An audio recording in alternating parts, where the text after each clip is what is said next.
सर्वांना नमस्कार. या आधीच्या व्हिडिओमध्ये आपण स्थानिक किंमत कशाला म्हणतात, दर्शनी किंमत कशाला म्हणतात, नैसर्गिक संख्या कशाला म्हणतात, संयुक्त संख्या कशाला म्हणतात आणि मूळ संख्या कशाला म्हणतात या संदर्भात आपण सविस्तर पाहिलेला आहे. तर मूळ संख्या बघा 1 ते 100 पर्यंत 25 मूळ संख्या असतात. संयुक्त संख्या हे 1 ते 100 पर्यंत 74 असतात. आणि बघितलं होतं आपण एक ही मूळ संख्याही नाही आणि संयुक्त संख्याही नाही. त्यानंतर आपण काही संख्येचे प्रकार पाहणार आहोत. तर चला पाहूया. तर आपण समसंख्या कशाला म्हणतात हे बघूया. समसंख्या याला इव्हन नंबर्स म्हणतात. आता बघा व्याख्येनुसार बघूया. ज्या संख्येच्या एकक स्थानी 0, 2, 4, 6 आणि 8 हे अंक येतात त्या संख्येला समसंख्या असे म्हणतात. किंवा ज्या संख्येला निशेष भाग जातो, दोन्ही निशेष भाग जातो, ती संख्या सुद्धा समसंख्या असते. निशेष भाग जाणारी संख्या ती सुद्धा समसंख्या असते. हे झालं व्याख्येनुसार. परंतु बघा समसंख्या कशी लक्षात ठेवायच्या. आता बघा दोन व्यक्ती आहेत. एकाचं नाव अमोल घेऊ, दुसऱ्याचं नाव निखिल घेऊ. हे दोन व्यक्ती आहेत आणि या दोन व्यक्तीला आपण जर दोन हे 2 रुपये आहे समजा, 2चं वाटप केलं तर याला 1 रुपया येईल, याला 1 रुपया येईल. म्हणजे ही सारख्या प्रमाणात समप्रमाणात वाटता येणारी गोष्ट आहे. त्यानंतर 4 एकाला 2 येईल आणि याला 2 येईल, म्हणजे वाटता येते 4 पण. 6 एकाला 3 येईल, एकाला 3 येईल. 4 एकाला 4 येईल, 8 एकाला 4 येईल आणि एकाला 4 येईल. म्हणजेच 0 0 म्हणजे काहीच नाही, याला पण काहीच नाही देऊ, याला पण काहीच नाही देऊ. जर पूर्णांकामध्ये जर त्या अंक वाटता येत असेल तर ते अंक सम असतात, इव्हन असतात. आता संख्या कशी ओळखायची ते बघूया. आपण बघितलं उदाहरणात बघा 3456. आपण बघितलं समसंख्या कशाला म्हणतात. ज्या संख्येच्या एकक स्थानी 0, 2, 4, 6 आणि 8 हे अंक येतात त्या संख्येला आपण समसंख्या म्हणतो. परंतु मग ही पूर्ण समसंख्या आहे आणि आपल्याला जर हे अंक लक्षात राहत नसेल 0, 2, 4, 6 आणि 8 तर काय करायचं, शेवटचा अंक दोघांमध्ये वाटून बघायचा. वाटता येत असेल तर समसंख्या. आता शेवटचा कोणता अंक, एकक स्थानी कोणता अंक आहे 6, दोघांमध्ये वाटता येतो का. तू 3 घे रे, तू 3 घे, म्हणजे वाटता येते. पण हे कोणती संख्या झाली, समसंख्या झाली. आता बघूया आपण. वाटता येत असेल तर सम, त्यानंतर जर वाटता येत नसेल तर ती कोणती संख्या असायला पाहिजे, विषम संख्या. यालाच ऑड नंबर्स म्हणतात, ऑड नंबर्स. आता बघा पूर्णांकामध्ये वाटायचं, अर्ध अर्ध नाही. आता विषम संख्या कशाला म्हणतात. ज्या संख्येच्या एकक स्थानी 1, 3, 5, 7 आणि 9 हे अंक असतात त्या संख्येला विषम संख्या म्हणतात. आणि आणखीन जर विषम संख्या ओळखायचं झालं तर हे अंक आपण दोघांमध्ये वाटून बघायचे. एक दोघांमध्ये वाटता येतो का, पूर्णांकामध्ये वाटता येत नाही, अर्धा अर्धा आपण काही घेऊ शकत नाही. 3 दोघांमध्ये वाटता येते का, नाही वाटता येत. 1 याला दिला, 1 याला दिला, आपल्याजवळ 1 उरतोय. 5 वाटता येते का, नाही वाटता येत. 2 याला दिले, 2 याला दिले, 1 तरी उरतोय. 7 वाटता येते का, नाही, याला 3 दिले, याला 3 दिले, 1 उरतोय. 9 वाटता येते का, 4 दिले एकाला, एकाला 4 दिले आणि तरी आपला 1 उरतोय. म्हणजेच आपल्याला ह्या संख्या वाटता येत नाही, दोघांमध्ये समान वाटती करता येत नाही, म्हणून ह्या विषम संख्या असते. तर बघा आता आपण उदाहरणात बघूया. 4503. आपल्याला एकक स्थानचा अंक बघायचा. एकक स्थानचा अंक 3 दोघांमध्ये सारख्या प्रमाणात वाटता येते का? अर्धी वाटणी करायची नाही, पूर्णांकामध्ये यायला पाहिजे. 3 दोघांमध्ये वाटता येत नाही म्हणून ही झाली विषम संख्या.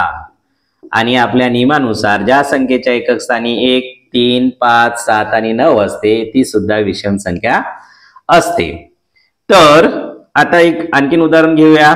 7958 याच्या एकक स्थानी 8 आहे. 8 दोघांमध्ये वाटता येते. जर वाटता येत असेल सारख्या प्रमाणात तर ती कोणती संख्या असते? सम. नियमानुसार सुद्धा ज्या संख्येच्या एकक स्थानी 0, 2, 4, 6 आणि 8 हे अंक असतात त्या संख्येला आपण समसंख्या म्हणतो. ही कन्सेप्ट लक्षात आली असेल तुम्हाला. विषम संख्या कशाला म्हणतात आणि समसंख्या कशाला म्हणतात. त्यानंतर आपण यानंतरच्या संख्येचा प्रकार पाहूया. आपण समसंख्या म्हणजे सारख्या प्रमाणात दोघांमध्ये वाटता येत असेल एकक स्थानचा अंक तर ती समसंख्या असते. आणि जर एकक स्थानचा अंक सारख्या प्रमाणामध्ये वाटता येत नसेल तर ती विषम संख्या असते. आता यानंतर बघूया पूर्ण संख्या. याला म्हणतात होल नंबर. पूर्ण संख्या. Whole number. पूर्ण संख्या कशाला म्हणतात? पूर्ण म्हणजेच मग ज्या संख्येची सुरुवात 0 पासून होते, 1, 2, 3, 4 आणि अनंतापर्यंत जाते त्या संख्येला आपण पूर्ण संख्या असे म्हणतो. तर यामध्ये प्रश्न असा विचारला जाते सर्वात लहान पूर्ण संख्या कोणती? तर सर्वात लहान ही पूर्ण संख्या आपली 0 आहे. तर नैसर्गिक संख्येची सुरुवात कुठून होते आपण पाहिलं. नैसर्गिक संख्येची सुरुवात 1 पासून होते, कारण ज्या संख्या आपण मोजण्यासाठी वापरतो त्याला नॅचरल नंबर्स म्हणतात किंवा मोज संख्या सुद्धा म्हणतात आणि ते अनंतापर्यंत जातात. म्हणून आपण नैसर्गिक संख्येची सुरुवात 1 पासून होते. मग सर्वात लहान नैसर्गिक संख्या म्हणलं तर 1 होईल आणि सर्वात मोठी सांगता येत नाही. तसंच इथं सर्वात लहान पूर्ण संख्या म्हणलं तर ती 0 होईल आणि दुसरी म्हणजे शेवटची सर्वात मोठी सांगता येणार नाही, ती अनंत असणार. कशी असणार? अनंत असणार. ती कशी असणार? अनंत असणार. पूर्ण संख्या समजलं कशाला म्हणतात ते? ज्या संख्येची सुरुवात 0 पासून होऊन अनंतापर्यंत जाते ती संख्या पूर्ण संख्या असते. Whole numbers. त्यानंतरचा संख्या प्रकार बघू आपण. पूर्णांक संख्या. बघा पूर्णांक संख्या. अंक कसा आहे? पूर्ण आहे. पूर्णांक संख्या अंक कसा आहे? पूर्ण आहे म्हणजेच अर्धा वगैरे नाही. त्या संख्यांना पूर्णांक संख्या म्हणतात. अंक पूर्ण असतात. तर पूर्णांक संख्या हे धनपूर्णांक आहेत. म्हणजेच 0 नंतर 1, 2, 3, 4 आणि अनंतापर्यंत. त्यानंतर ऋणपूर्णांक सुद्धा आहे. ऋणपूर्णांक शून्याच्या या साईडला आपण -1 -1 म्हणतो आपण त्याला, -2 -3 -4 -5 वजा असं अनंतापर्यंत.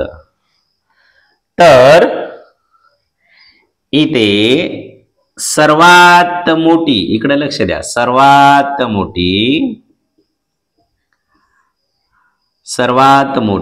ऋणपूर्णांक संख्या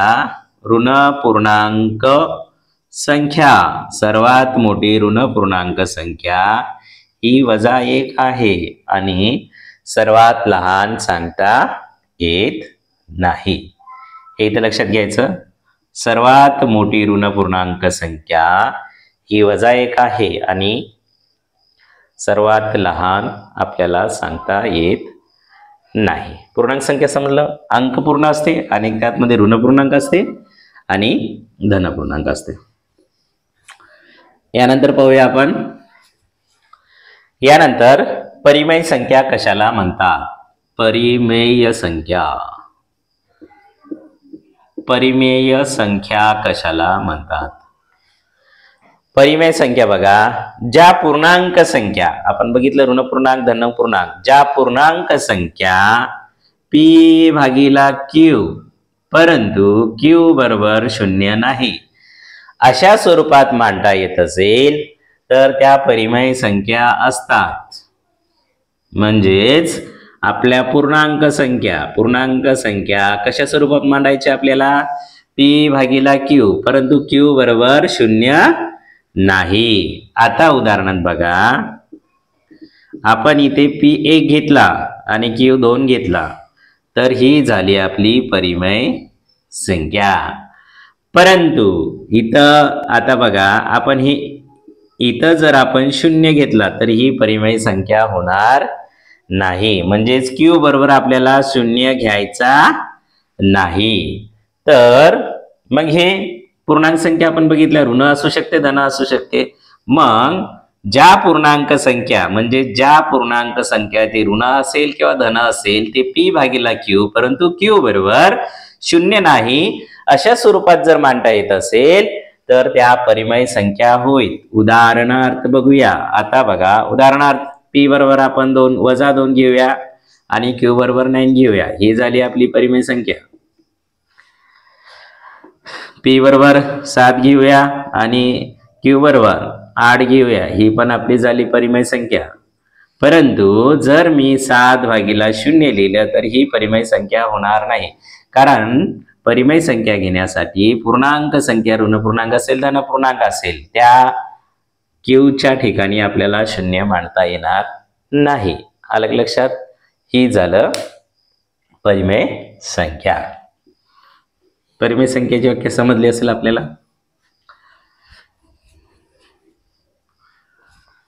तर बघा, आता याच्यानंतर आहे अपरिमेय संख्या. अपरिमेय संख्या.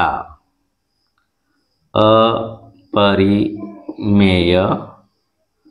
संख्या. आता बघा, याच्यामध्ये अपरिमेय संख्या कशा म्हणतात? ज्या संख्येचे दशांश रूप अखंड असते आणि आवर्ती नसते. ज्या संख्येचे दशांश रूप, आता बघा इथे व्याख्या लक्षात ठेवा तुम्ही. ज्या संख्येचे दशांश रूप हे कसं असते? अखंड असते. अखंड म्हणजे त्याच्यात खंड नसतो आणि ते आवर्ती नसते.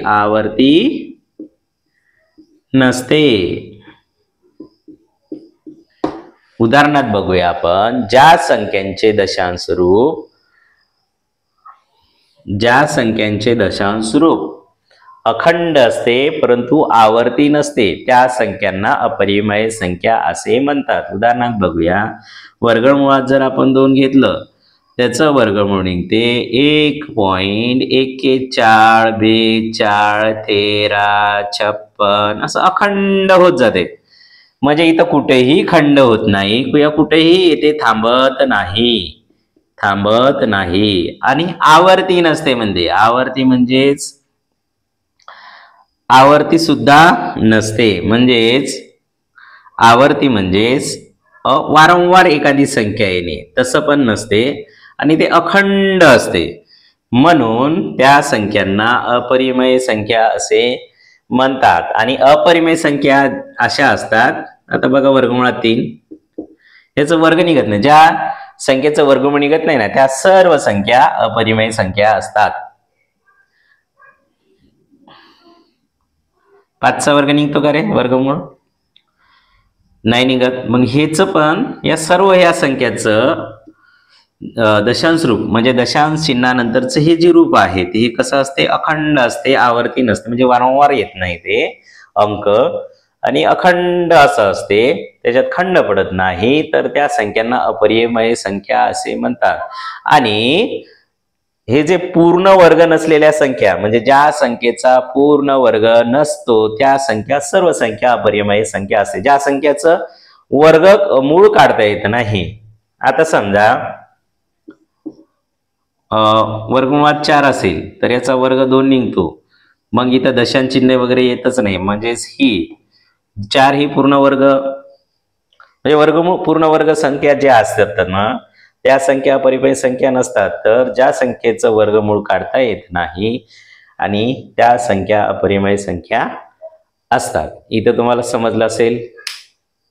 हा, त्यानंतरचीच बघू आपण.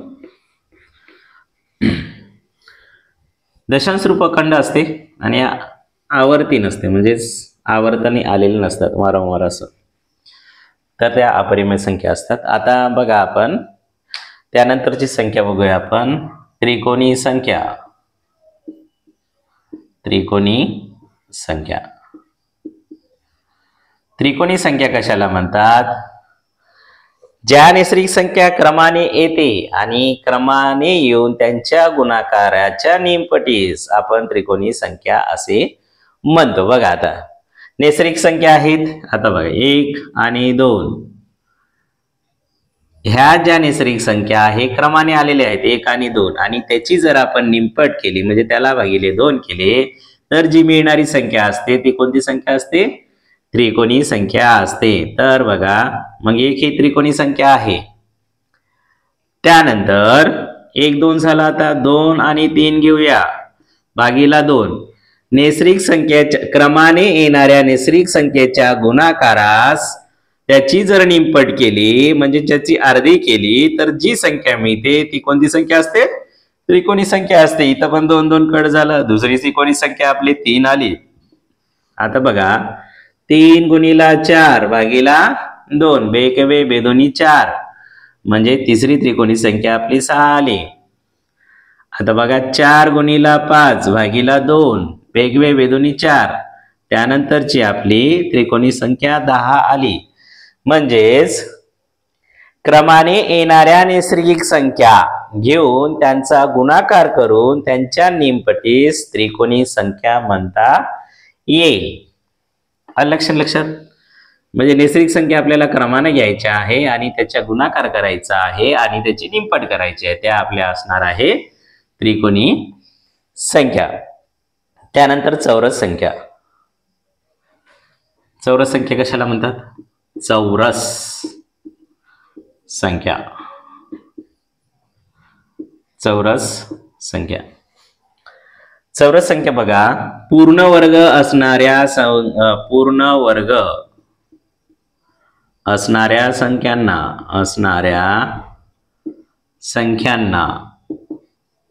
चौरस संख्या असे म्हणतात. चौरस संख्या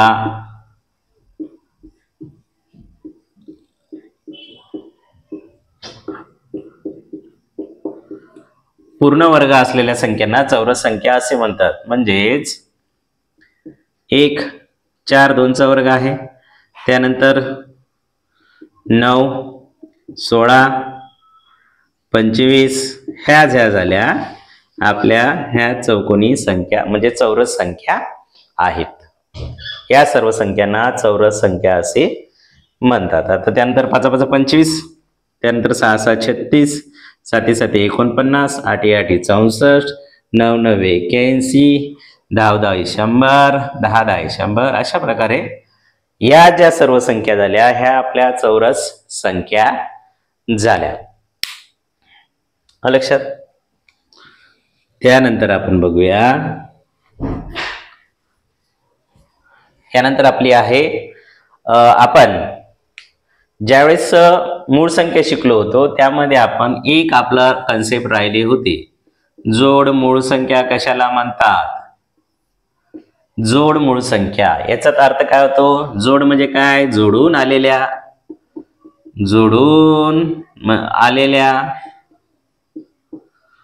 कोणत्या संख्या? मूळ संख्या. जोडून आलेल्या मूळ संख्या त्याला जोड मूळ संख्या असे म्हणतात. यामध्ये एकच संयुक्त संख्या असते. एकच संयुक्त संख्या असते त्याला मूळ संख्या म्हणतात. या दोन मूळ संख्यामध्ये दोनचा फरक असते. त्यांना जोडमूळ संख्या असे म्हणतात. उदाहरणार्थ बघूया आता आपण 3 आणि 5 3ही मूळ संख्या आहे, 5ही मूळ संख्या आहे. फरक कितीचा आहे यामध्ये? फरक आहे 2चा. आणि एक कोणती संख्या आलेली आहे याच्यामध्ये? संयुक्त. 4 ही संयुक्त संख्या आलेली आहेत आणि फरक कितीचा आहे या दोघांमध्ये? 2चा. आणि जोडून आलेल्या आहेत म्हणून ही एक जोड मूळ संख्या झाली. त्यानंतर बघा 5 आणि 7 यामध्ये 6 हे संयुक्त संख्या आहे, 2चा फरक आहे आणि हे दोन्ही मूळ संख्या आहेत आणि जोडून आलेल्या आहेत. तर ही पण जोड मूळ संख्या झाली, म्हणजे जोडून आलेल्या मूळ संख्या. त्यानंतर बघा तिसरी आहे आपली 11 आणि 13. यामध्ये 12 एक संयुक्त संख्या आहे, 2चा फरक आहे आणि ह्या दोन्ही पण मूळ संख्या आहेत आणि ह्या जोडून आलेल्या आहेत संयुक्त संख्याला, म्हणून ह्या पण जोड मूळ संख्या झाल्या. त्यानंतर आपलं आहे 17 आणि 19. ह्या पण जोड मूळ संख्या झाल्या. त्यानंतर आपलं आहे अशा एकूण जोडमूळ संख्येच्या जोड्या, अशा एकूण जोडमूळ संख्येच्या जोड्या किती आहेत रे? 1 ते 100 पर्यंत 8 आहेत. 8 आहेत.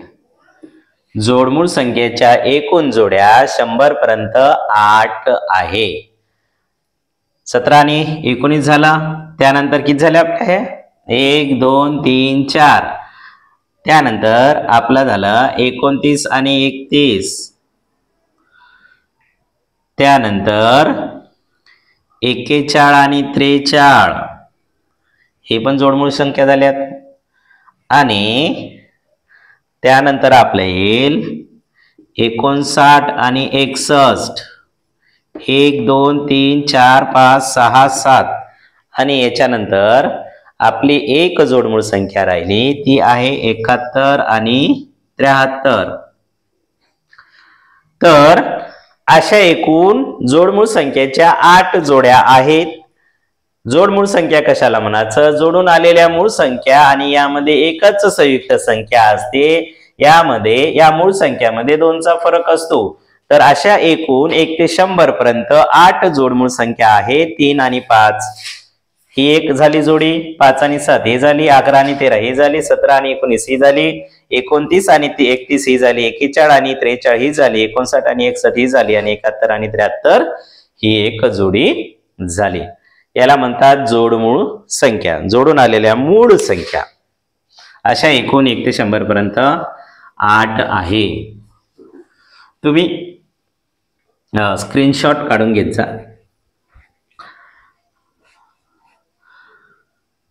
त्यानंतर आपण बघूया सर्वात महत्वाची कन्सेप्ट आहे सहमूळ संख्या. सहमूळ.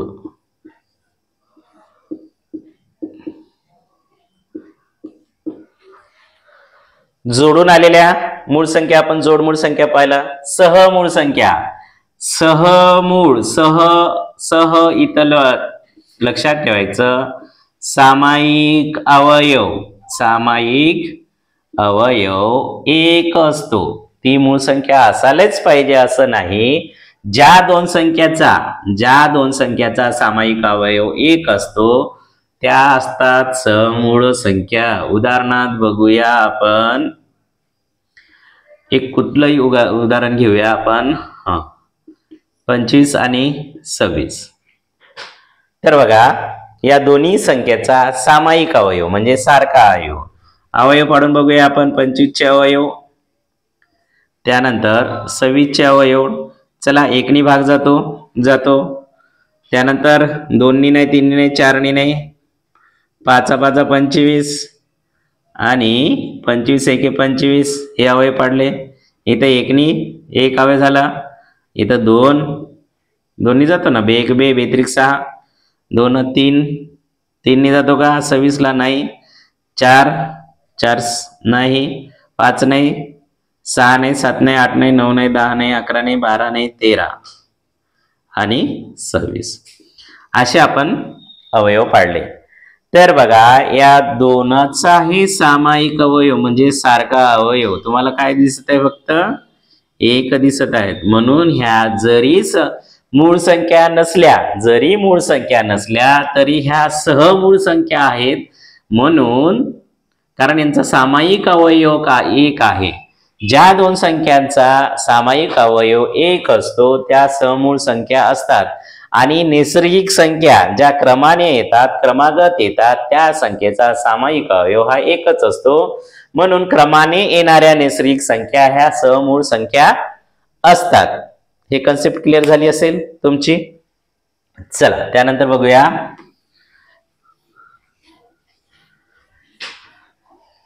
त्यानंतर वास्तव संख्या कशाला म्हणतात? वास्तव संख्या आपण बघितलं होतं परिमेय संख्या, परिमेय संख्या, परिमेय संख्या बघितल्या होत्या आपण। परिमेय संख्याला कशा म्हणतात? कशाला म्हणतात? पी आणि क्यू भागीला म्हणजेच पूर्णांक संख्या ज्या धन असेल ऋण असेल त्या या स्वरूपात मांडता येत असेल पी भागीला क्यू, परंतु क्यू बरोबर शून्य नाही, त्या सर्व परिमेय संख्या असतात। आणि अपरिमेय संख्या बघितल्या होत्या आपण। अपरिमेय संख्या ज्या संख्याचं दशांश रूप अखंड असते, आवर्ती नसते, म्हणजेच वर्गमुळात 2, वर्गमुळात 3, वर्गमुळात 5। अपरिमेय संख्या म्हणजे याचं जर आपण दशांश रूप काढलं तर आता बघा वर्गमुळात 2चं दशांश रूप काढलं 1.4142 4142 1356 आणि असं अखंड असते, आवर्ती पण नसते ते। तर अशा ज्या संख्या असतात, आता मग परिमेय संख्या आणि अपरिमेय संख्या या दोन्हीचा समूह तयार होतो, त्याला वास्तव संख्या असे म्हणतात।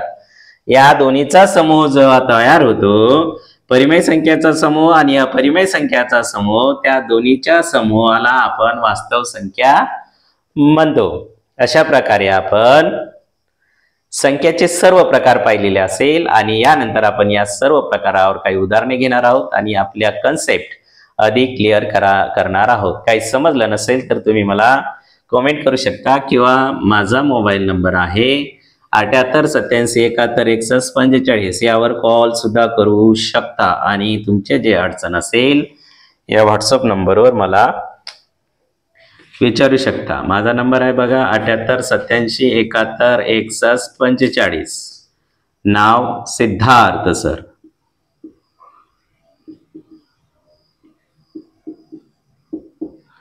आज हा आपला गणिताचा दुसरा व्हिडिओ होता, तर आपण या व्हिडिओमध्ये संपूर्ण असं संख्या आणि संख्याचे प्रकार, त्यांची स्थानिक किंमत, दर्शनी किंमत, मूळ संख्या, परिमेय संख्या, जोडमूळ संख्या, समूळ संख्या, समसंख्या, त्रिकोणी संख्या, विषम संख्या, पूर्ण संख्या, पूर्णांक संख्या, परिमेय संख्या, अपरिमेय संख्या, त्रिकोणी संख्या, चौरस संख्या असं संपूर्ण पाहिलेलं आहे। काही राहिलं असेल तर मला कमेंट मध्ये टाका। Thanks for watching.